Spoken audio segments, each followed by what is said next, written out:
കുറ്റിപ്പുറം അപകടത്തിന്റെ കൂടുതൽ പ്രതികരണങ്ങൾ വരികയാണ്. 3 ലൈനായി വരുന്ന ദേശീയപാത അവിടെ എത്തുമ്പോൾ 2 ലൈനായി മാറുന്നു. റെയിൽവേ ഓവർബ്രിഡ്ജിലേക്കുള്ള പ്രവേശനം ഉൾപ്പെടെ അവിടെ നിന്നാണ്. വേഗതയിൽ എത്തുന്ന വാഹനങ്ങൾ അപകടത്തിൽപ്പെടുന്നത് അവിടെ പതിവായി മാറുന്നു എന്നാണ് നാട്ടുകാർ ഉൾപ്പെടെ ജനപ്രതിനിധികൾ ഉൾപ്പെടെ ചൂണ്ടിക്കാണിക്കുന്നത്. ദേശീയപാത നിർമ്മാണത്തെക്കുറിച്ച് പലയിടത്തും വലിയ പരാതികൾ നിലനിൽക്കുന്നുണ്ട്. അതിനിടയിലാണ് കുറ്റിപ്പുറത്ത് വീണ്ടും അപകടമുണ്ടായത്. നേരത്തെ ഒരു കാർ അപകടത്തിൽപ്പെട്ട് അമ്മയും മകനും അത്ഭുതകരമായി രക്ഷപ്പെടുന്നു. ആ കാർ അവിടെ ഉണ്ടായിരുന്നു. അതിന് മുകളിലേക്കാണ് ഒരു യാത്രാ ബസ് മറിഞ്ഞത്. 21 യാത്രക്കാരുണ്ടായിരുന്നു. ഒരു മരണം സംഭവിച്ചു. മറ്റുള്ളവർ ആശുപത്രിയിൽ ചികിത്സയിൽ കഴിയുകയാണ്.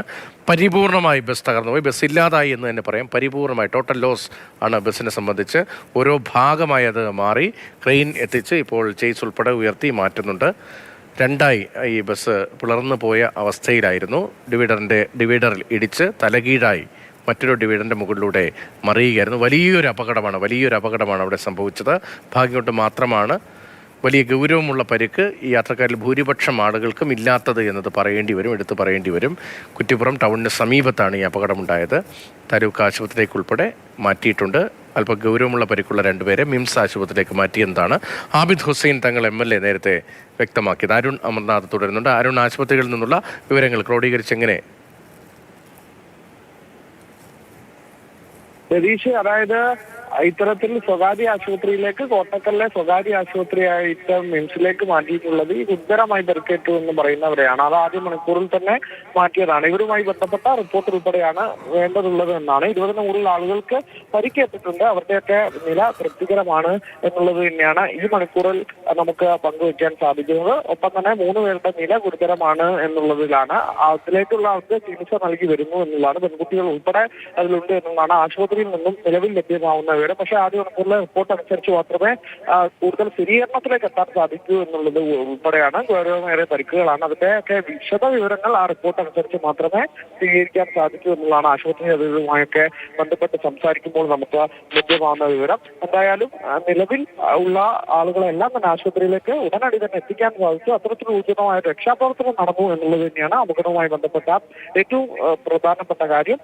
അതിന് ശേഷം തന്നെ അവിടെ ഗതാഗതം പുനഃസ്ഥാപിക്കുക എന്നുള്ളതാണ് രണ്ടാമത്തെ ദൗത്യം. ഗതാഗതം നിയന്ത്രണ വിധേയമാക്കാൻ സാധിച്ചിട്ടുണ്ട്. ഈ ബസ് ഈ റോഡ് അരികിലേക്ക് മാറ്റാൻ സാധിച്ചിട്ടുണ്ട്. അപ്പോൾ അതിനാൽ തന്നെ ആ ഗതാഗതം ഭാഗികമായി നിയന്ത്രിച്ചുകൊണ്ട് തന്നെ പുനഃസ്ഥാപിക്കാൻ സാധിച്ചു എന്നുള്ളത് തന്നെയാണ് ആദ്യ മണിക്കൂറിൽ ചെയ്യാൻ പറ്റിയ കാര്യം. ഇനി ചോദ്യചിഹ്നമായി ഉയരുന്ന പല കാര്യങ്ങളുമുണ്ട്. സമാനമായ രീതിയിൽ തന്നെ ഇത്തരത്തിൽ അവിടെ ഒരു ബസ് മറിഞ്ഞ ഒരു അപകടം ഉണ്ടായതാണ്. കുറ്റിപ്പുറത്ത് 7 മാസങ്ങൾക്ക് മുമ്പ് ഇത്തരത്തിലൊരു അപകടം ഉണ്ടായതാണ്. അതിന് പിന്നാലെ തന്നെയാണ് രണ്ടാമത്തെ ഒരു സാഹചര്യം. അപ്പോൾ ഈ അമിത വേഗത ഒരു കാരണമാകുന്നു എന്ന് പറയുന്നുണ്ട്.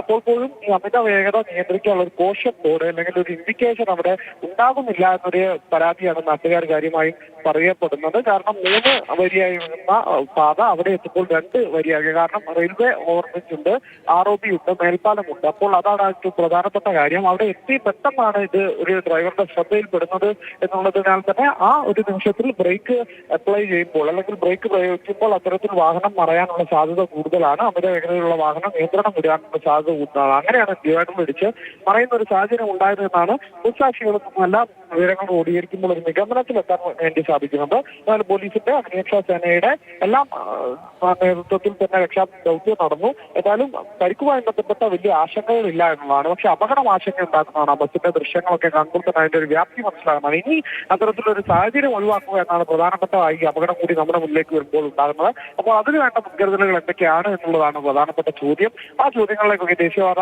അതോറിറ്റി ഗതാഗത കമ്പനിയൊക്കെ ഉൾപ്പെടുന്ന പല കാര്യങ്ങളുമുണ്ട്. അതിൽ പ്രായോഗികമായി പരിഹരിക്കേണ്ട വിഷയം ആണ് ശ്രദ്ധയിലും പരിധിയിലും പെടേണ്ടത് എന്നുള്ളതാണ്. നിലവിൽ എന്തായാലും പരിക്കേറ്റവർ ആശുപത്രിയിൽ തുടർന്നു. കോട്ടക്കലിലെ സ്വകാര്യ ആശുപത്രിയിൽ ഗുരുതരമായി പരിക്കേറ്റവരുണ്ട്.